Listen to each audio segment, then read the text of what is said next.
Welcome back to the Crimson Playhouse Podcast. I'm your host, Crimson Renee, and I'm so excited to have you here for episode 2.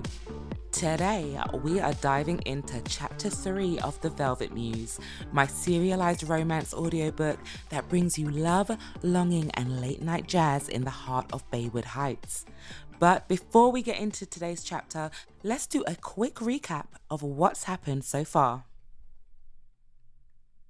Previously on The Velvet Muse. In chapter 1, we met Liza Thornbury, a woman with jazz in her veins and her father's legacy resting on her shoulders.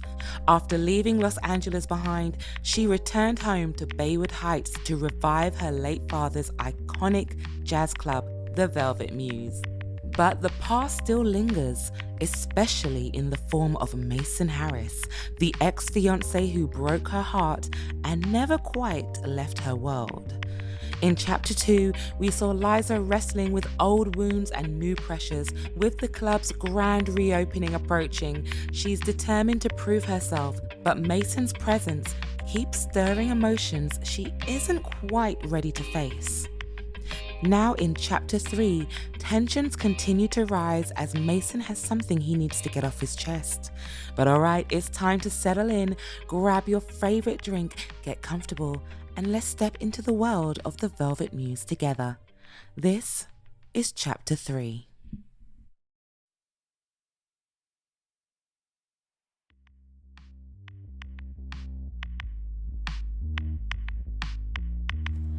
Chapter 3. I woke up to the soft glow of morning seeping through the cracked blinds, and the weight of 3 simple words still sitting heavy in my chest. We need to talk. Mason's text had haunted me through the night like a song I couldn't turn off. I tossed and turned, trying to guess what he meant. Was it closure, a confession, or worse? Was he about to drop something I wasn't ready to hear? When my alarm finally dragged me from bed, I was groggy, annoyed, and tired of replaying the worst-case scenarios in my head. I pulled on jeans and a hoodie, splashed cold water on my face, and told myself to get over it. Whatever Mason had to say, I'd survive. Downstairs, the sounds of drills, hammers, and men shouting instructions filled the air like an industrial symphony. The scent of sawdust mingled with the faint lingering aroma of coffee. Mason stood near the stage, his broad shoulders framed by morning light streaming through the dusty windows. Clipboard in hand, he was directing his crew with a calm authority that made him seem like the only one in the room not sweating bullets. I paused, watching him. He looked steady, like someone who wasn't carrying a million unresolved emotions. How did he do that? How did he stand there completely collected while I felt like my life was a chaotic mess of grief, guilt, and old flames that wouldn't die? Gonna stare at him all day, or are you planning to help out? I jumped slightly as Marcy appeared beside me, grinning and holding a tray of coffees. I rolled my eyes and grabbed a cup. What would I do without you? Crash, burn, probably both, she teased, nudging me with her elbow. Her gaze flicked toward Mason. So, did you talk to him yet? Nope. I sipped my coffee, hoping it wouldn't drown the nervous energy buzzing in my veins. I'm waiting for him to bring it up. Marcy raised an eyebrow. You're not even a little curious about what he wants to say? Of course I'm curious, I admitted, lowering my voice. But I'm not in the mood for emotional landmines before noon. Fair point, she said with a chuckle. But you can't dodge him forever. By mid-afternoon, my hands were covered in dirt, my hair frizzed beyond repair, and my t-shirt clung to my back from the heat of the work. But for once, I felt a strange sense of progress. The Velvet Muse was slowly shedding its shell of neglect. Marcy and I had spent hours in the back storage room digging through boxes of forgotten memories. Old menus, ticket stubs, and jazz records my dad had probably hoarded like treasures. We laughed over some of the ridiculous promotional flyers, but every time I found something personal, his handwritten notes or scribbled song ideas, my chest tightened. "Hey, Liza." Mason's voice cut through the hum of the background noise, and I turned sharply. He stood in the doorway, leaning slightly against the frame, his gaze softer than usual. "Can you come and look at something outside?" he asked, his voice calm but unreadable. Marcy shot me a look that said, "You got this," but I barely nodded as I followed him into the alley behind the club. The alley was cooler, the shade offering a relief from the sun, but the air between us was thick with the weight of unsaid things. Mason gestured to an old rusted pipe that dripped water steadily onto the cracked pavement. "This needs replacing," he said. I crouched to inspect the pipe, frowning at the slow drip. "Figures," I muttered. "Just add it to the list of things falling apart." For a moment, neither of us spoke. The distant noise of the crew working inside faded, leaving only the rhythmic drip of water between us. Mason shifted, the clipboard in his hand serving as some kind of shield, but I could tell he wasn't focused on it. He exhaled slowly. "I've been thinking about what happened." His voice was quieter now, less controlled. I stood, brushing dirt off of my hands. And he looked directly at me, his dark eyes filled with something raw. "And I wanted to say I'm sorry for how things ended, for what I said back then.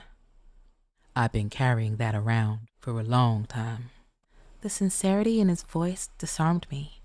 I hadn't expected him to be so direct. "Okay," I said softly. "Thanks for saying that, but it wasn't just you, Mason. I wasn't innocent in this." He nodded, but his jaw tightened. "Maybe, but I still don't understand why you left, why you didn't say goodbye. I woke up one day and you were just gone."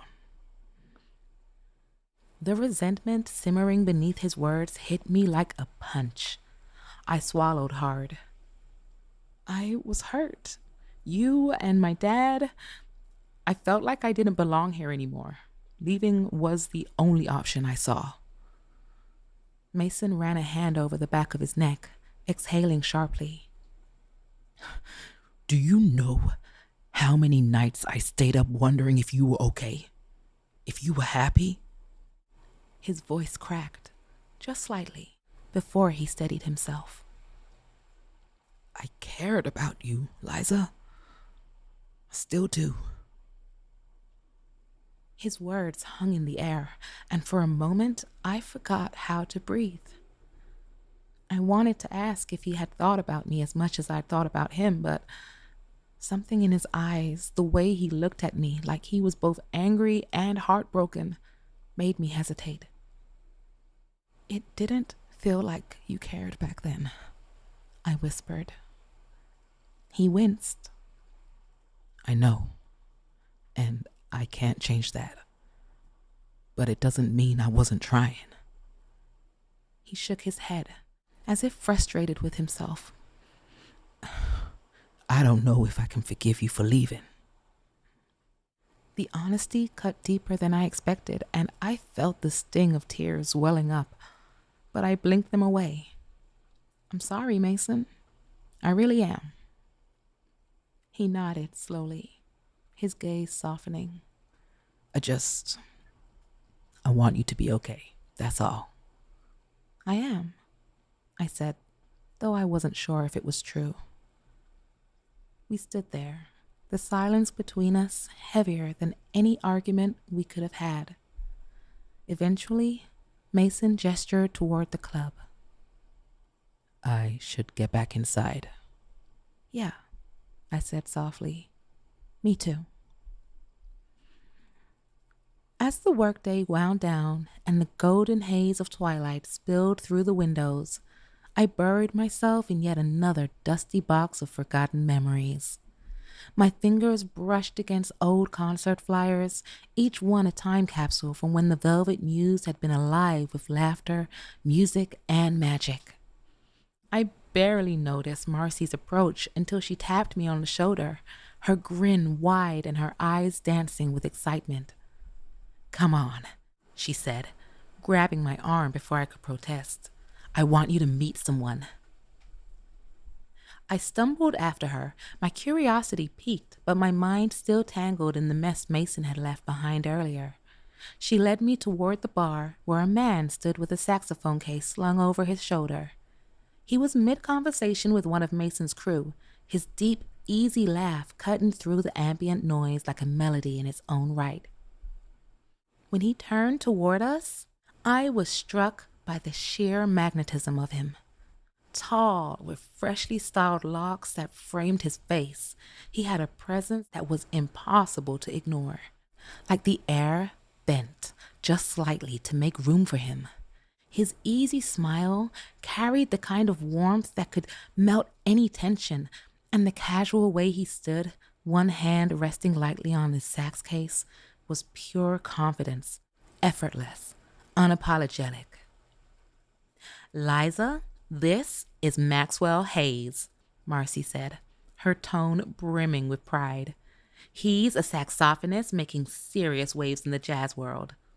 Maxwell, this is Liza Thornbury, the woman bringing the Velvet Muse back to life." Maxwell's gaze lingered on mine, his smile deepening as he extended a hand. "Liza Thornbury," he said, as if savoring the name. "The name alone sounds like music." I rolled my eyes, but shook his hand. His grip was warm, firm, not too much, not too little, just right. Flattery? Bold move for a first impression. "Bold is kind of my thing," he said with a wink, making Marcy snort behind me. "And modest, too," I teased, trying to hide the fact that his charm was disarming me. Marcy grinned. "Maxwell's got quite the following. I was just telling him about the soft opening, and he's interested in helping out."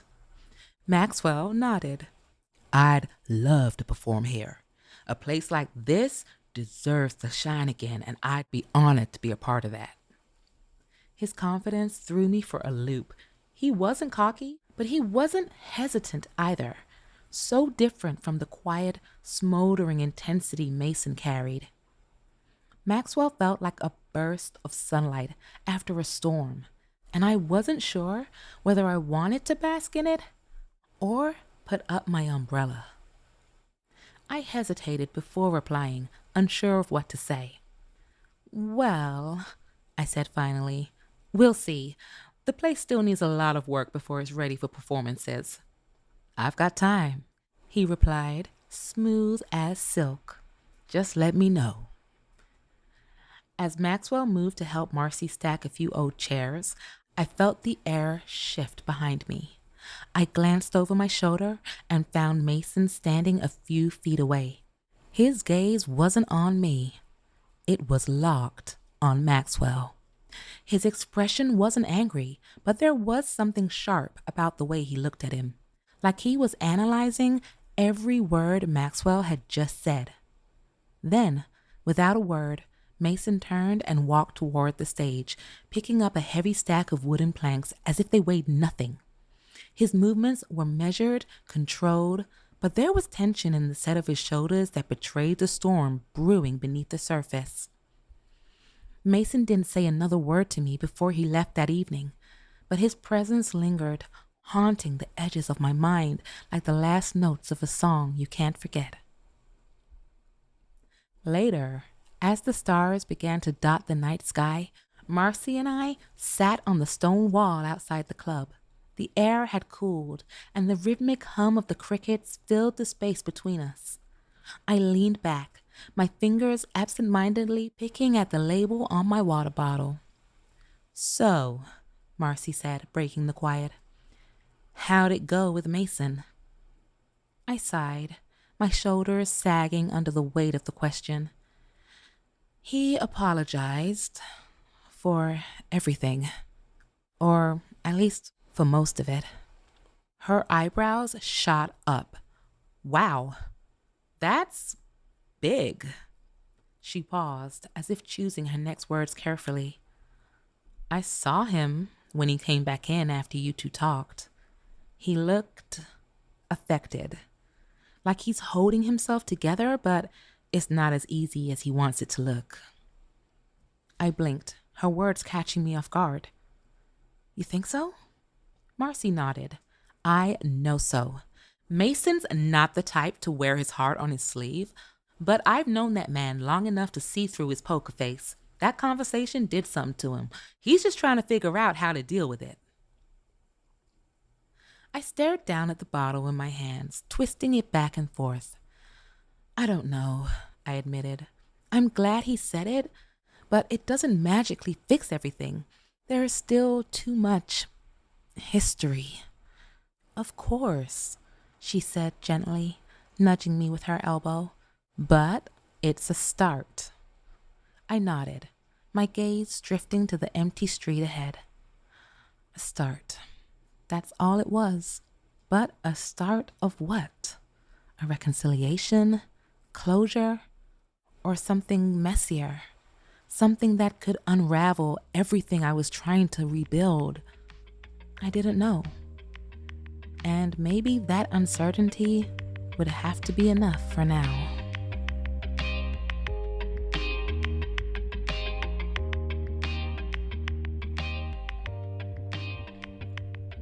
If you want even more of the Velvet Muse, including bonus scenes, exclusive content, and early access to upcoming chapters, make sure you join me over on Patreon. That's where all the behind the scenes magic happens, and I'd love for you to be a part of it. Thanks for listening. I will see you next week. Make sure you're there for chapter 4.